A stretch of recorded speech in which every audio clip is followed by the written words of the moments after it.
کہاں غائب ہو گئے تھے؟ کہیں ایسا تو نہیں کہ اس سرنگ نے تمہیں مستونگ پہنچا دیا ہو؟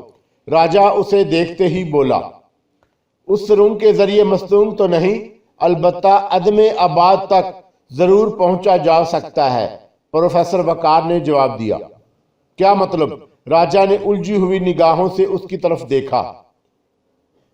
پروفیسر وقار نے گھڑی دیکھتے ہوئے کہا، میرا بھی یہی خیال ہے، ویسے بھی اب شام ہونے والی ہے۔ راجا نے رخصت ہوتے ہوئے مزدوروں کو کیمپ کی طرف رخصت ہونے کا اشارہ کیا۔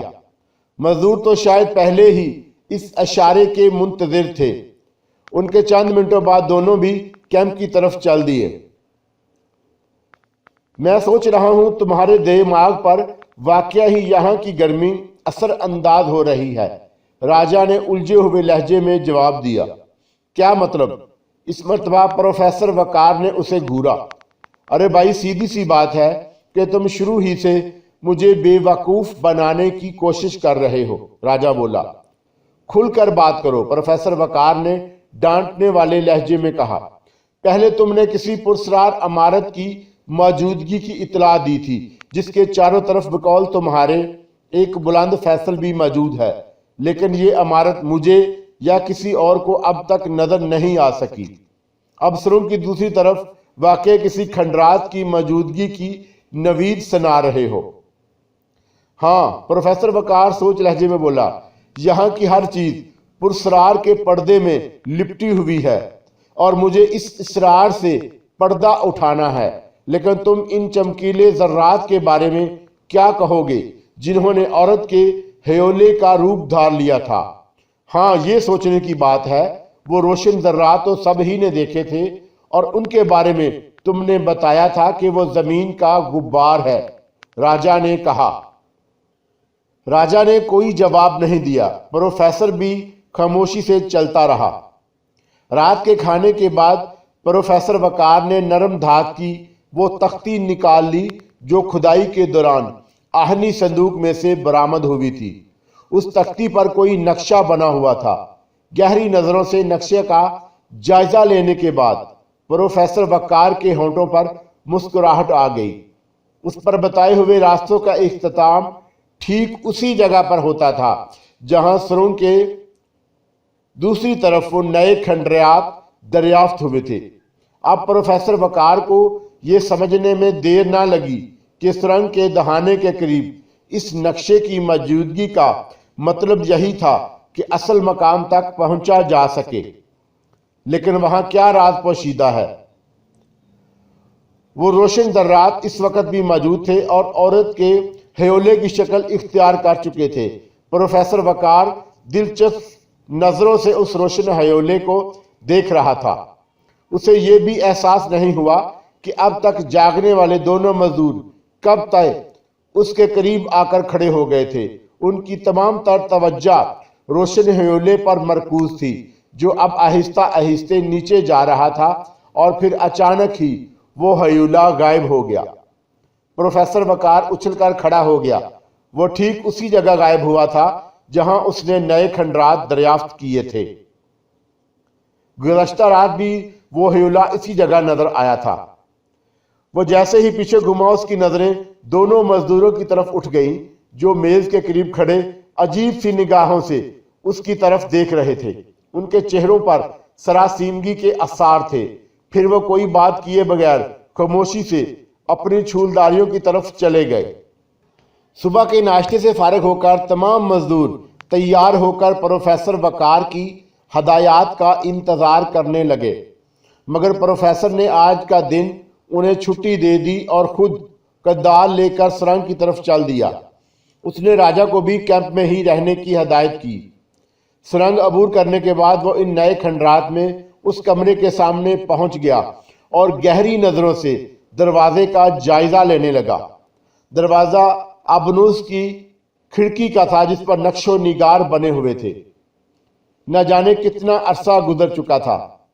پروفیسر وقار کچھ دیر تک چوکھٹ کا جائزہ لیتا رہا اور پھر کدال سنبھال کر چوکھٹ کے ساتھ ساتھ پتھر اکھاڑنے لگا۔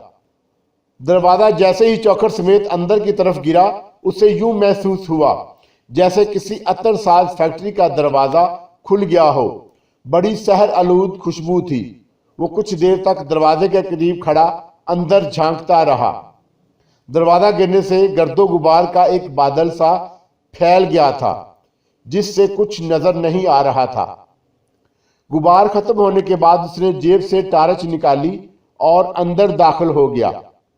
یہ کسی تہہ خانے کا راستہ تھا جس میں ایک آدمی بآسانی گزر سکتا تھا۔ اس نے ٹارچ کی روشنی میں تہہ خانے کے اندر کچھ دیکھنے کی کوشش کی مگر کامیاب نہ ہو سکا۔ پروفیسر نے جیسے ہی سیڑھیوں پر قدم رکھا وہ پتھر کی سیڑھیوں پر پیر رکھتا ہوا نیچے اترنے لگا۔ اس کے ایک ہاتھ میں ٹارچ تھی اور دوسرے ہاتھ میں کدال جس سے وہ جالے ہٹا رہا تھا، لیکن اس کے باوجود اس کا پورا جسم جالوں میں لپٹ گیا تھا۔ پہلی سیڑھی پر قدم رکھتے ہی وہ چونک گیا تھا۔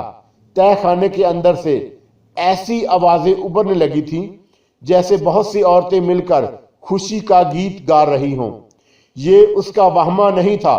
مسرت برے گیت کی سریلی آوازیں اس کے سماع سے ٹکرائیں جیسے اسے خوش آمدید کہہ رہی ہوں۔ آخری سیڑھی کے فرش پر قدم رکھتے ہی گیت کی لے بدل گئی۔ فرش سے چھت تک جالے تنے ہوئے تھے اور کوئی چیز واضح نظر نہیں آ رہی تھی۔ سیاہ رنگ کی ایک چھوٹی سی صندوق پر جمی ہوئی تھی۔ یہ صندوق بھی شاید آبنوسی لکڑی کا بنا ہوا تھا۔ دفتن کمرے تاریک فضا میں اس طرح منور ہو گئے جیسے چاند نکل آیا ہو۔ چمکیلے ذرات اچانک ہی کہیں سے نمودار ہو گئے تھے۔ پروفیسر وقار پر سکتہ طاری ہو گیا۔ وہ پلک جھپکے بغیر اس روشن ہیولے کو دیکھ رہا تھا جو اب ہیولا نہیں ایک مجسم صورت اختیار کر چکا تھا۔ پروفیسر وقار نے دنیا کے مختلف ممالک میں ایک سے بڑھ کر ایک حسین عورت کو دیکھا تھا، لیکن جو عورت اس وقت اس کے سامنے کھڑی تھی اسے دیکھ کر بلا شبہ یہ کہا جا سکتا ہے کہ قدرت نے اپنا سارا حسن اس میں سما دیا ہو۔ حسن کی رعنائی کا ایک ایسا مرکہ جس نے پروفیسر وقار جیسے شخص کے سوچنے سمجھنے کی تمام تر قوتوں کو سلب کر لیا تھا۔ کئی لمحوں تک پروفیسر وقار سکتے کی کیفیت میں طاری رہی۔ وہ مدہوشی کے عالم میں رعنائی کے اس مجسمے کو دیکھتا رہا جو چمکیلے ذروں سے وجود میں آیا تھا۔ پھر یکا یک اس کے ذہن کو ایک جھٹکا سا لگا جیسے وہ ہوش میں آ گیا اور بے اختیار آگے بڑھ گیا۔ عورت کے ہونٹوں پر ایک ایسی دل فریب مسکراہٹ ابھر آئی جسے کوئی نام نہیں دیا جا سکتا تھا۔ پروفیسر وقار آگے بڑھا اور ہاتھ سے اسے چھونا چاہا، لیکن اس سے پہلے کہ اس کا ہاتھ وہاں تک پہنچ سکتا اس حسینہ کا وجود غائب ہو گیا۔ تہہ خانے میں ایک بار پھر تاریکی چھا گئی۔ صرف ٹارچ کی مدہم روشنی تھی جو ایک ہی جگہ تک محدود تھی۔ پروفیسر وقار کو ایک شدید جھٹکا لگا اور وہ چاروں طرف تاریکی میں گھورنے لگا، لیکن اب وہاں کچھ نہیں تھا۔ بالآخر اس کی نظریں ایک بار پھر اس چھوٹے صندوقچے پر مرکوز ہو گئیں جو ٹارچ کی روشنی میں چمک رہا تھا۔ صندوقچے کو کھولنا زیادہ دشوار ثابت نہیں ہوا، لیکن ڈھکنا کھلتے ہی تاریک تہہ خانہ ایک بار پھر جگمگا اٹھا۔ صندوقچے میں بھرے ہوئے جواہرات کی چمک سے پروفیسر وقار کی آنکھیں چودھا گئیں۔ وہ کتنی دیر تک ان جواہرات کو دیکھتا رہا، پھر اس کی نظریں ایک طرف رکھے ہوئے سیاہ چمڑے کے ایک ٹکڑے پر جم گئیں۔ اس نے کاغذ کے طرح پتلا سا چمڑے کا وہ ٹکڑا نکال لیا اور اس کی تہہ کھولتے ہی اس کے ہونٹوں پر مسکراہٹ آ گئی۔ چمڑے پر قدیم زبان میں کوئی تحریر تھی جسے ریفرنس بکس کی مدد سے کے بغیر پڑھنا ممکن نہیں تھا۔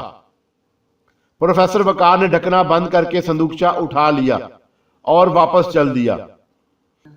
پروفیسر وقار نے کمرے سے نکل کر شکستہ دروازے کی طرف دیکھا اور تیز قدم اٹھاتا ہوا سرنگ کی طرف بڑھ گیا۔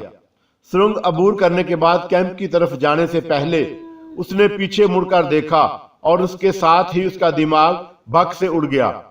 اب وہاں نہ تو وہ عمارت تھی جو اب تک صرف اس کو دکھائی دیتی رہی تھی،